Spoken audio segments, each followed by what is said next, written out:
مدینہ شریف میں حاضری دینے کے حوالے سے ایک شخص نے تحقیق کی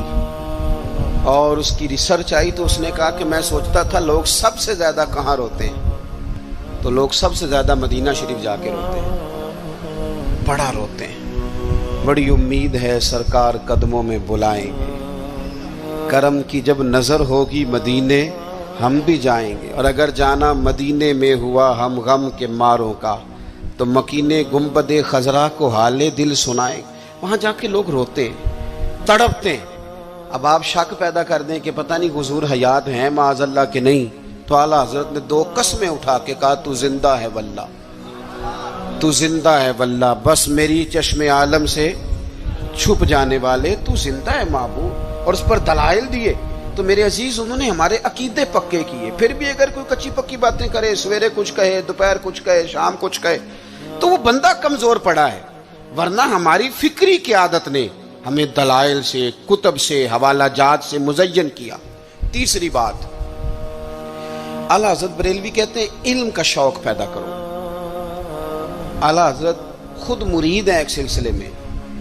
اور مرید اس طرح کے ہیں کہ غلامی والے مرید ہیں۔ آج کل زیادہ تر لوگ مرید نہیں ہوتے، ناراض نہ ہونا، اگر کوئی پڑھا لکھا بندہ ہو تو وہ ویسے بھی مرید نہیں ہوتا، وہ اگر ہو کبھی تو خلیفہ ہی ہوتا ہے ڈائریکٹ، مرید نہیں ہوتا، مزاج نہیں، مرید ہونے کا مزاج نہیں،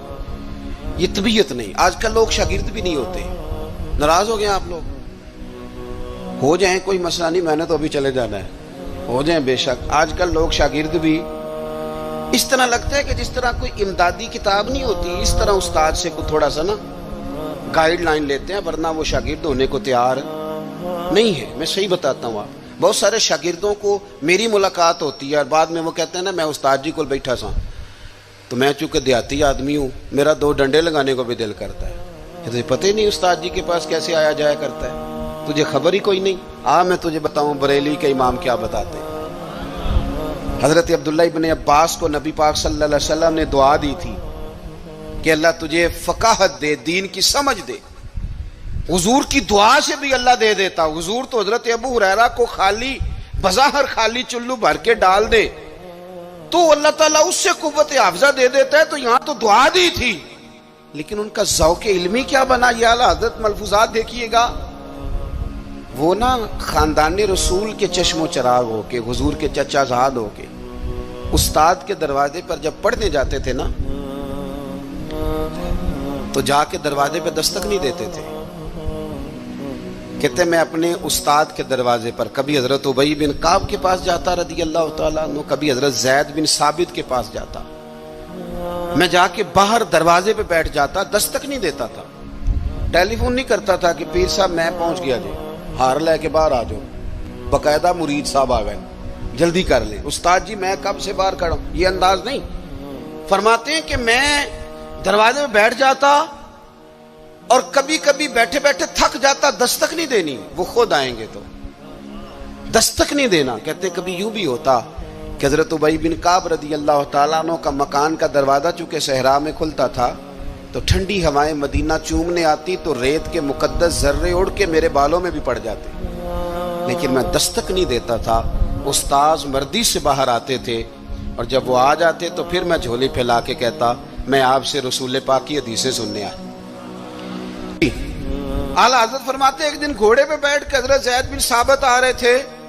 تو ضرورت کوئی نہیں تھی کیونکہ انہوں نے لگام تھامی ہے، گھوڑا چل رہا ہے، لیکن یہ بتانے کے لیے کہ میں شاگرد ہوں، یہ بتانے۔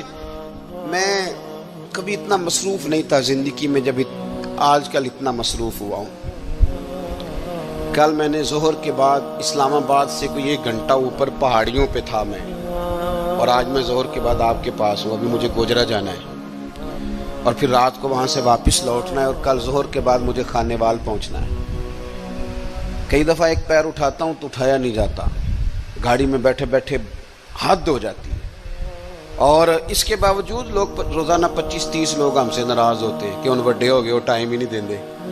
اس کے باوجود یہ حال ہے۔ کبھی کبھی کچھ چیزیں مزہ دیتی ہیں۔ میں نے ایک وعدہ کیا ہوا تھا، لاہور میں کسی سے میں نے جانا تھا تو میرے استاد صاحب کا فون آ گیا، فرمان لگے کتنے میں، او شاگردو ترس جاؤ گے نوازوں کو، یہ 2-4 جو رہ گئی ہیں ان کی قدر کرو۔